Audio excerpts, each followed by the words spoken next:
This is unscripted and unplanned, so we're gonna see how this goes. But happy Allie Hazelwood time to everybody who celebrates. It's me, I celebrate. Deep End by Allie Hazelwood came out last week. I read it on Saturday. I thought we would sit down for a little bit of a reading vlog and review. Haven't done one of those here yet, so we're just gonna see how this goes.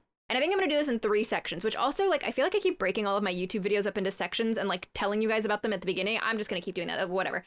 So section 1 is gonna be a little bit, like, very quickly what Deep End is about if you're not already aware. Section 2 is gonna be the actual reading vlog. So this one is interesting because interesting, you know, whatever, a little bit annoying, because I actually recorded this reading vlog for TikTok. So that section of the video is gonna be in vertical, my apologies. Because yeah, I recorded that for TikTok and it ended up being just a little bit longer than I typically post over there. And I know, like, nobody on TikTok is gonna watch a 7, 8, 9 minute video, so like I'm gonna post it there, but like nobody's gonna see the whole thing, so I'm posting it here for you guys too. And then I will also do like an actual, you know, I've sat with the book for a few days. It's Monday now that I'm recording this, so I've sat with the book for a couple of days, and we'll do a little bit of a review. This is going to be pretty much non-spoiler. It's going to be non-specific spoilers. Like, there's a couple things that I'll mention of, like, here's something that maybe isn't in the book that I would have wanted in the book, but that's pretty much as spoilery as anything's going to get. So if you haven't read the book, if you're looking for whether or not you want to read the book, this is a fine video to watch, hopefully. So first of all, Allie Hazelwood is probably my favorite romance author. I have read every one of her novels in a single sitting. I devour them every single time. I eat them up, can't stop turning pages. Like, that's me and Allie Hazelwood right there. And so not only do I love her books, have a lot of fun with them, but like the actual experience of reading an Allie Hazelwood novel is so much fun for me. If you saw my most anticipated reads of 2025 video, this book was in there, then you have already seen me talk about this part, but I'm gonna talk about it again because I just think it's so much fun. So, and if you have long distance friends, I highly, highly, highly recommend doing something like this as well. I would probably stop needing to touch my hair so much if I would just turn off my ceiling fan, but I can't exist without my ceiling fan on, so that's just what's happening here. So my friend Jenny and I read every single Allie Hazelwood book together. We see when the book is coming out, like months beforehand, and then we'll pick a day on our calendars that we both have open, and that is our Allie Hazelwood day. Nothing else can get planned that day. We let everybody else know, like, hey, we're not gonna be reachable this day, and that's our plan for the day. And then we schedule our start time. We live 2,000 miles away from each other, so we have to work with each other's time zones, but we schedule our start time, and then that is like, we are locked into the book all day long. From start to finish, we sit there and then we update each other all day long on like, hey, where are you at? This is the part that I'm at. This is what I'm reading. This is how I think about this. What do you think about this? And I will say, if you are considering doing this, I could do like a whole other video on like how like logistically we plan this, but the best way we have found to do this is through voice notes on whatever it is your platform of choice. And whenever you want to talk about whatever is in the book or whatever you just read, you put the page number first and then you send the voice note so that your buddy reading person knows that like, okay, when I get to this page, I can open this voice note. And then that way you're not like spoiling each other for anything. Anyway, so that's what we do. And it is genuinely, without a doubt, one of the most fun things I do all year. It is like a genuine highlight of my year. I love doing this. So every time Allie Hazelwood announces a new book, Jenny and I get really excited because not only do we both love Allie's work, but like we know we have one of these days to look forward to. Our day this time was Saturday, and so before I get into the actual reading vlog of it all, Deep End by Allie Hazelwood, if you are not aware, is a contemporary romance. It is a college sports romance between a swimmer and a diver who are both highly successful, highly ambitious people. And of course, even within the sports world, Allie keeps to her STEM background because they are both pre-med students. And the particularly fun thing about this very, very steamy romance novel, arguably Allie's sexiest book yet, is that both of our characters realize that they are into the same kind of power exchange kink play.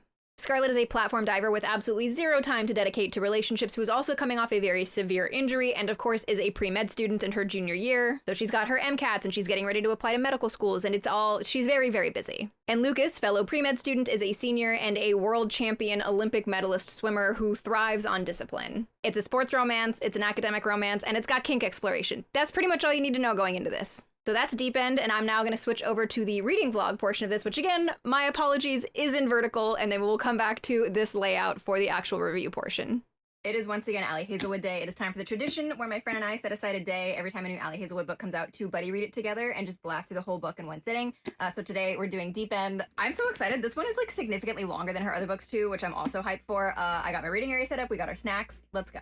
So our plan had been to start at 11 a.m. It is now 12:07 p.m. We're just about to get started. And that is actually the real plan because I know us. And I was like, if I say 11, we'll probably actually get started by noon. If I say noon, we'll probably won't start until 1:30. Anyway, let's go.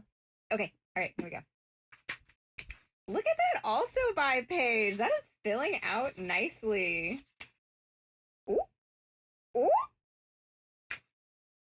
Okay. Okay. And it only took me 20 pages to remember that I need to wear glasses and that is a thing that I do. It's been years and I still don't remember that I need these damn things. I would like it to be known that for the first 50 pages of this book, and I will continue to check in on this, Abracadabra by Lady Gaga is still on repeat in my own brain. I have listened to nothing but this song for like a week now. It's just running through here the whole time I'm reading this. All right, I am 100 pages into this book. I love these characters. I think they're so good. The tension is off the fucking charts. At this point where I'm at in like 100 pages, the tension is so good. And I'm sorry, Ali Hazelwood is so funny. One of the reasons I really like her work, and like a lot of her work works for me on a like a good level, is that I think our sense of humor is very similar. I think she's so goddamn funny. Without saying too much about it, I think circumstantially where these characters are, both in relation to each other and in their own lives, is very interesting, like in a way to start a romance novel. We have not gotten into like the sexual dynamics yet, but I think that'll be the one place in this book where I wish that the characters were older. And I called that like as soon as we started getting into the idea that we're going to be exploring like power exchange dynamics and stuff like that, and like BDSM and kink exploration. And like the idea that these two characters, seemingly from what we're seeing ahead of time, who knows how it's going to be when the book actually like gets into that, is like they like know exactly what they want and how they like it, and they're both very good at it, and they're both like really locked into that side of themselves. And I'm like, you're 21. I don't know that I buy that, but I'm curious to see how that goes when I actually get it. Anyway, first 100 pages, very good, very funny, lots of tension. Really love these characters, love Allie's writing. I'm having such a good time. Roughly 130 pages in. This man is so hot. This is great. I'm also about 30 pages ahead of my friend in our buddy read, so I'm going to pause for a while so she can catch up, and I'm going to go get some food. When I tell you that I am literally sitting in this drive-thru right now, thinking about the man in this book, thinking about Lucas from Deep End, Ali Hazelwood has me in a chokehold all of the time. I'm back in business, about 130 pages in. I've got lunch. We're back to it. 200 pages in, and I feel like I look like a little old lady. Something about that comment. I feel like I'm looking like a little old lady. 200 pages in. Still loving it. I have so many questions on like what this, because this book is so significantly longer than Allie's other books. Like it's 450 pages. That's crazy. So like, what's our conflict gonna be? I feel like we're getting hints of that here now. I'm loving the characters. I'm loving the tension and the slowness, and then like it's very good. I'm currently very angry at our dude. I'm very proud of our girl. Like I love these characters. The dynamic is being explored very, very well. I love this book. Okay, I'll check back in at 300 pages. The way that I am so invested in this girl's diving that like I'm actually sick for her like about to do this dive. I'm so invested. I'm actually gonna throw up. Oh my god, I'm so nervous. Okay, 300 pages in. This is so good. This book is so good. Hard to tell, impossible to know at this point, but if this were a 5-star, it would make my holy trinity of Ali Hazelwood books: The Love Hypothesis, Love Theoretically, and Deep End. Yeah, this is going well. This is, again, significantly longer than Allie's other books, and I'm already, like, genuinely upset that I only have, like, 150 pages left of this. I want, like, so much. I have also pulled about 50 pages ahead of my friend, so I'm going to pause for a little bit, let her catch up so that we can then go on together. Picking back up after my break, I am once again sad that there's only this much of the book left. Also, I used the break to glue back on the nails that I'd ripped off. I've been stress destroying my nails for weeks.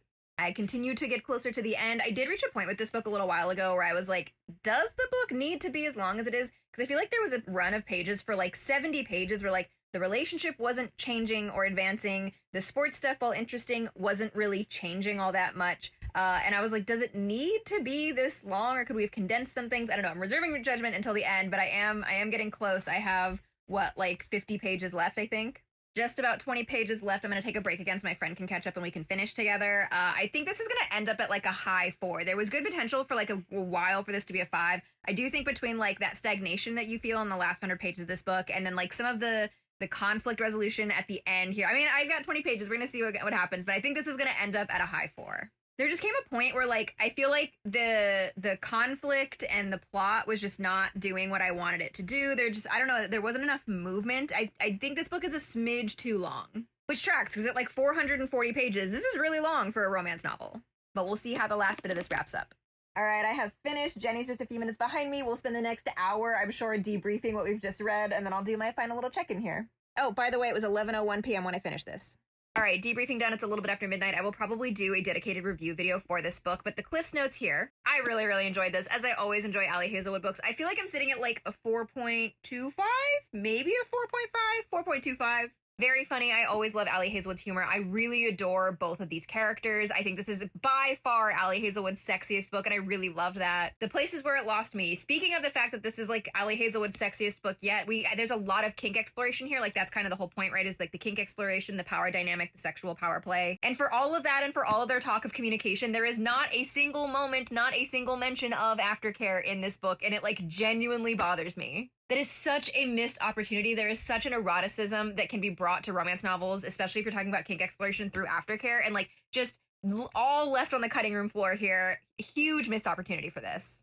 And ultimately, I think the book is too long. I was very excited for it to be much longer when I started it, and then when I hit that point that I mentioned where like it stagnated, I'm like, this didn't need to be as long as it was. I think it lost some of that. The like climactic plot at the end really is not satisfactory enough for it being so long. I think it would have benefited from either or both, maybe a somewhat significant editing down of pages and or a more robust like plot conflict at the end. But again, I'll talk about these in a longer review video. I ultimately love the time I spent with this. I love these characters. Ali Hazelwood writes side characters in a way that is just so much fun. I love the sports romance of it all. I was buddy reading it with a swimmer who was like very cautious about like reading her very specific niche interest and is very happy with how it was portrayed in the book. I love a man who is down bad, and Lucas is down bad in this book. Consistently, Ali's male main characters are some of my absolute favorites in romance. While not without its flaws, Deep End is another win for me. I love Ali Hazelwood books.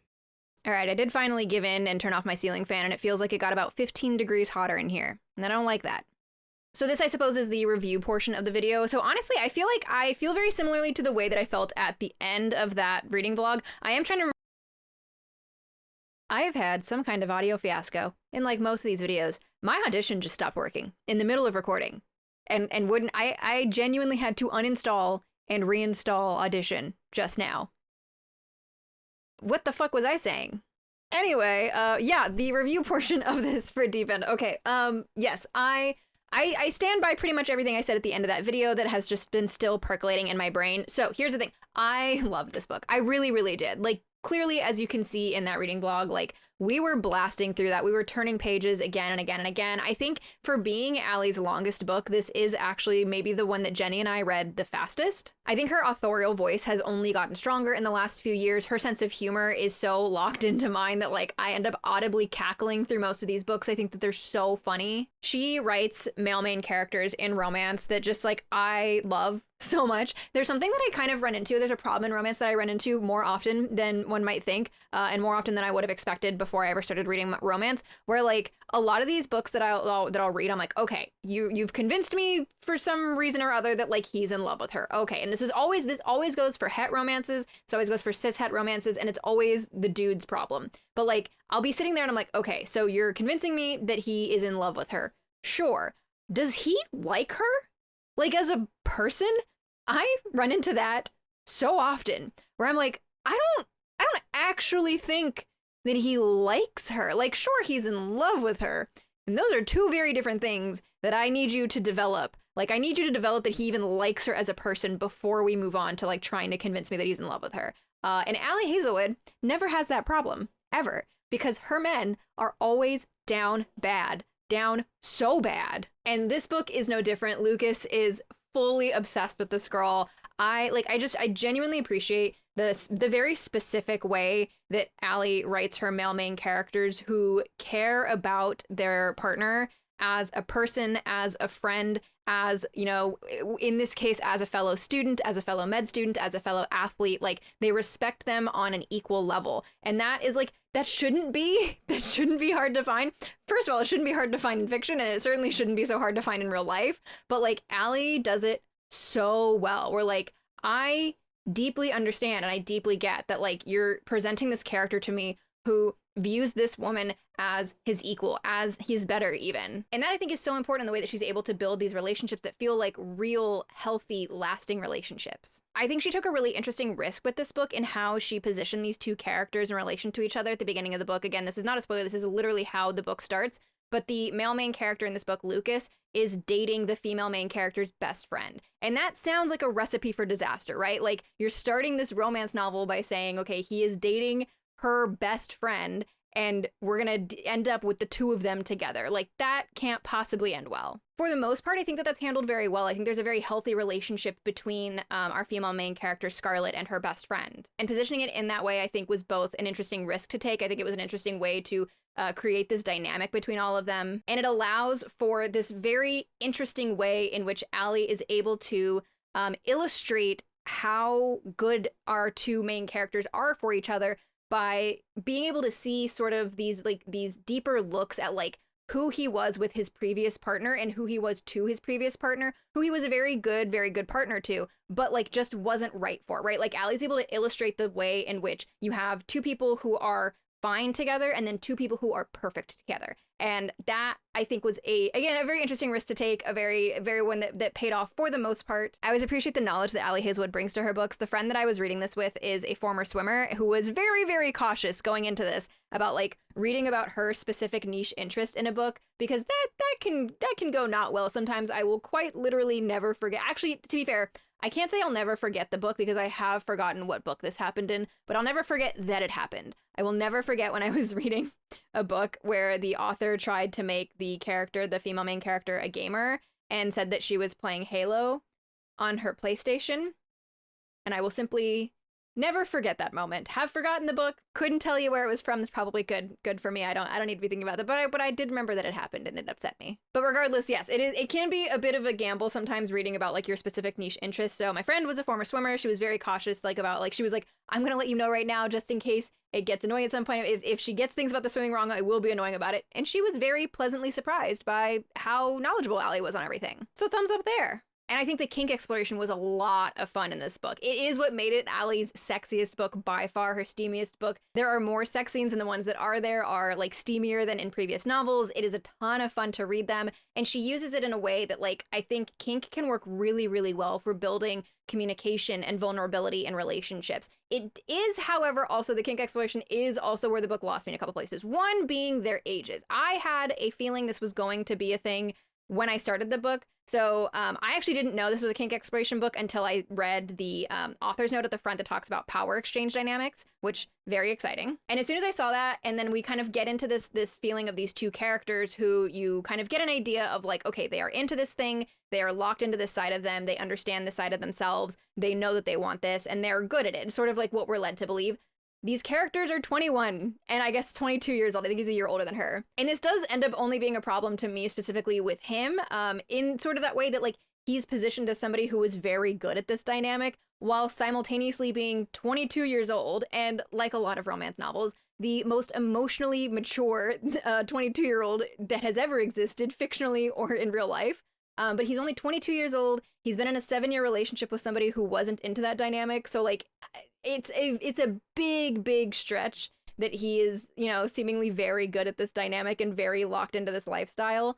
And the other thing, the main thing that I feel is without a doubt the biggest missed opportunity in this book, and specifically within that kink exploration, is that there is not one single mention of aftercare in the entire book. And it drove me insane.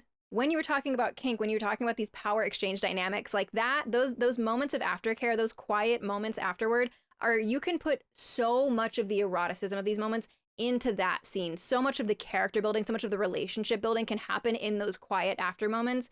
And there are sort of like after sex scenes that can, like, if you squint, you're like, I guess we could call that, but there is no communication of it as such. And that is the important thing there, right? Like, it's the communication of it that really, really matters. And they even hit that in the text multiple times, that in kink, like, it is the communication of it that's very, very important. So to completely neglect that side of it doesn't make any sense to me. And again, I think it's a huge, like an absolutely massive missed opportunity for this. And I think in some ways that absolutely could be explained away by age and inexperience if we weren't also being shown in the text that, like, they're very into this, they're very knowledgeable about it, and you have two characters who are like type A research types who like have done their research on this, and as we are shown in the text. It seems like a huge thing to neglect. It bothered me the entire book. As we started getting into the dynamic, I was excited for those scenes to come up. I was like, okay, this is gonna be great. And then they just never happened, and like by the end of the book, I was like genuinely mad about it.